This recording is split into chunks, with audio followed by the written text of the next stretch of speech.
Stone Cold voice. If there's one thing I can't stand, it's a damn bait and switch.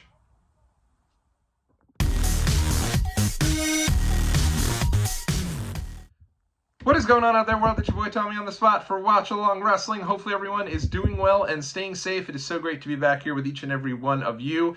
And in this video, we're going to talk about the NXT New Year's Evil 2024 special that aired on the USA Network here, at least in the United States, last night. It was, I thought, an okay show. Listen, I think NXT recently has started to kind of reestablish itself kind of in this new era of NXT, that when they say there's going to be a special show, when they present a pay-per-view or a PLE, it's usually a great show. I mean, not to the level, I think, of what those NXT TakeOver specials are. I'm not sure we're ever going to get a product that's going to deliver something like that, where it's nice, it's succinct, it's 2.5 hours of just flying action. But I do think NXT is getting there. They've gotten a lot better with their specials.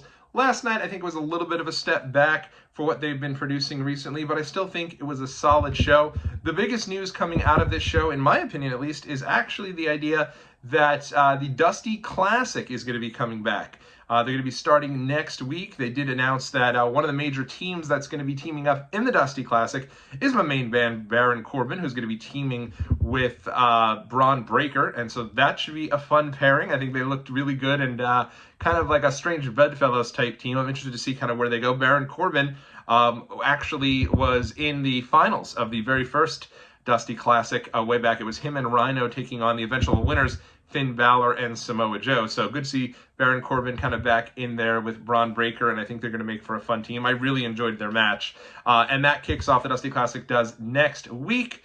So keep your eyes peeled for that. If you like tag team wrestling, these Dusty Classic tournaments never disappoint. All right, so let's get into the major things that have come out of the show last night. The main thing that came out of it, honestly, was the match that never was. Despite being promoted for the entire week and all day leading up to that show, it was supposed to be Ilya Dragunov taking on and defending the NXT World title against Trick Williams. I think it was a match a lot of people were really excited for, to see if the NXT would pull the trigger on Trick Williams as he's continued to build up a lot of momentum. I think people have really been into him with the whoop that trick and that entrance that Booker T hits him with the I like it. Yeah, man. And he is so infectious with Trick Williams' entrance that I'm really hoping Trick Williams is in the Royal Rumble. That's the surprise entrance I want more than pretty much anyone else. Give Trick Williams that spot for one night right there in Tampa. You figure the local contingent will be there and they'll know who he is and they'll be really excited about that. So I hope it happens. I guess we'll remain and we'll wait and see on that. But as for that Ilya Dragunov Trick Williams match, it was the match that never was. Unfortunately, they're continuing to sell this storyline, thank God, injury where Ilya Dragunov was injured at the hands of Ridge Holland, and so he was not medically cleared to participate. I thought this was super lame. I think you're gonna be advertising a match all the way right up until the start of the show, and then you pull it off. Granted, you could say one of two things here. Number one, the people in attendance didn't pay for their tickets, right? Most of those people, I don't think you pay for NXT. I think it's kind of first come, first serve at the Performance Center. So it's not like anyone bought a ticket thinking they'd get that match. Number two, even though this was presented as a special event, it was not a premium live event. We didn't pay for this event. We didn't sign up for Peacock for the event. We simply tuned in. So if we were really upset, I guess we could have tuned out.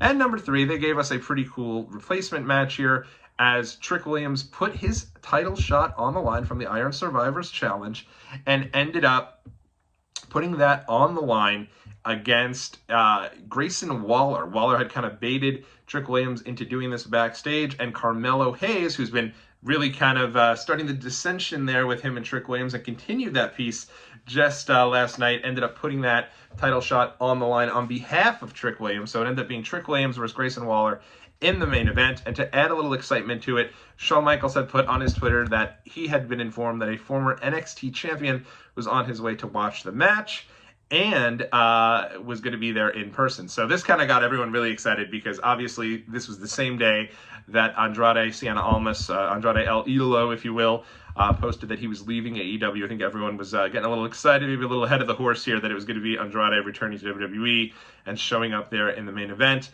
It was not to be. Instead, Kevin Owens ended up making a surprise appearance. Obviously, he's been feuding with Grayson Waller, cost Grayson Waller the main event. So Trick Williams ended up keeping his spot, and thank goodness for that, because I think a lot of people are excited to see where they go with Trick Williams. I thought for sure they would be giving it to Waller. I thought, honestly, this was their way of kind of getting out of that big baby face in Ilya versus big baby face in Trick Williams and just getting out of that altogether. But not the case. Trick Williams still does have his title shot. And Kevin Owens cost Grayson Waller and then kind of gave a little nod to Carmelo like, hey, I see you. You know, I know what you're doing. And maybe Trick Williams isn't quite figured it out yet, but I'm on to you. And oh, well, you know, Trick still has it. So cool finish there. I really enjoyed that. Main event I thought was pretty solid. It was about 10 to 12 minutes long. It was pretty good. And honestly, nothing to complain about there. Trick Williams continues to get better in ring each and every week. I think, honestly, his charisma and his character and his connection with the crowd has kind of gotten him a little above and a little further along than where his in-ring skills might be. But that's okay. I think he's done a great job. And honestly, he's been a bright spot on the TV each and every week. So aside from that, let's get into some of the other pieces. I guess actually before we even get there, they did do an interview with Ridge Holland, and Ridge Holland did kind of apologize, said, you know, yeah, I made some errors, but I've had some injuries of my own that I've had to overcome. So it's going to be interesting to see where they go with Ridge Holland here. It does seem like he's back in NXT, kind of away from the Brawling Brutes. Maybe that's completely, I guess, kind of, they each dissipated where they're going to be. You still have Butch on SmackDown, and he's going to be teaming with a mystery partner on Friday that I do think will end up either being, I think probably Sheamus, the returning Sheamus. So maybe they'll reintroduce that. But it seems like Ridge is going to be in NXT doing his thing, and they'll continue on to this storyline that he is the one who injured Ilya Dragunov, and then also is the one that, you know, obviously he's had a couple of issues with injuring some folks. So they're actually playing into all that stuff, legitimate injuries that he's caused, you know, unfortunately with Big E. And I know Big E is not blaming Ridge Holland, and by all accounts, Ridge Holland couldn't have been nicer and better about the situation. And hey, you know, wrestling's a really tough business, and Big E has not turned around and blamed anybody for that. But obviously, Ridge has had a couple of instances, and they're using that now in storyline here for this NXT character redevelopment. So interesting to see where they go with Ridge moving forward. All right, let me break down the rest of the card for you. The opening contest was Lyra Valkyrie defending the NXT Women's Championship against Blair Davenport. Solid match. Obviously, Lyra Valkyrie did retain the championship. I thought that this was honestly a lot of fun. And I think Lyra is continuing to build her credibility as a really good champion, becoming a real bright spot on the card as well. I think there's a bright future for her. I like Blair Davenport. It just wasn't the time to take the belt off Lyra after she had just won it not all that long ago. I think we're still building up Lyra here. Kind of the big thing here was mostly post-match. After the match, Lola Vice ran in, tried to cash in her contract for the title match at any time due to winning the breakout tournament, but she was quickly dismantled there and cut off by Tatum Paxley. Paxley then joined the ring there with Lyra, and they fought off Elektra Lopez, who also tried to get involved. So interesting deal there. It looks almost like they're going to be doing kind of a Mickie James Trish Stratus deal with Tatum Paxley as a major fan here of Lyra Valkyrie. As for Blair Davenport, they continue to kind of have the seeds set for her feud with Nikita Lyons, so it seems like she's going to be transitioning out of the women's title feud, which is, you know, I hope that they go back to that, because I do like Blair quite a bit, but interesting to see kind of where they go here with Nikita Lyons. Next up was a really fun six-man tag, and it's without question the clip that you've been seeing today about this show. That was absolutely amazing. I'll get to that here in a second. But it was the No Quarter Catch crew, the team of Drew Gulak, Miles Bourne, and Damon Kemp, taking on in a losing effort to the LWO. It was supposed to be Dragon Lee, but he's unfortunately has some visa issues. So taking his place was Carlito, teaming with Cruz del Toro and Joaquin Wilde. Now, I will say this, Carlito was the big surprise replacement, and the crowd erupted for him. Like, they acted like this was huge. I was almost taken aback. I'm like, isn't he on TV most weeks? It was a little bit like, okay, but people were eating up the Carlito. They were so excited to see Carlito, and they were really into it. Unfortunately for me, I love the LWO. I think they're great. I don't think they needed the win here. I was really hoping this would be, you know, kind of a chance for that No Quarter Catch crew to get a big win. They continue to lose. You know, they seem to be the WWE NXT's answer to the Blackpool Combat Club in NXT. And they unfortunately just cannot seem to figure it out. After the match, Drew Gulak did say they have to regroup, they have to get better. I think the best thing to do here with them is to put William Regal with the group. I think that would really help legitimize the group. Interesting to note, Charlie Dempsey was not there. He actually competed in AJPW today in a losing effort as well. So he'll be back with them here real soon. But that crew definitely does need it. I think they have a ton of potential. I love all of the guys in the group. It's a strong group. Hopefully they can get things moving. I think the best thing to do is to make William Regal the mouthpiece of the group and legitimize them. But the biggest thing you'll see all day long, if you haven't seen it yet, go out of your way to find it. Joaquin Wilde hit I'd say, and I'm not even being hyperbolic here, the most incredible senton. It was a senton splash onto the outside. He was basically launched off the second rope and hit a senton splash onto the entire crew who was on the outside. It was amazing. I can't even put into words how nice this was. Just an incredible feat, and I don't know how they did it, but it was really good. I think last night was a great reminder how good Joaquin Wilde and Cruz del Toro are.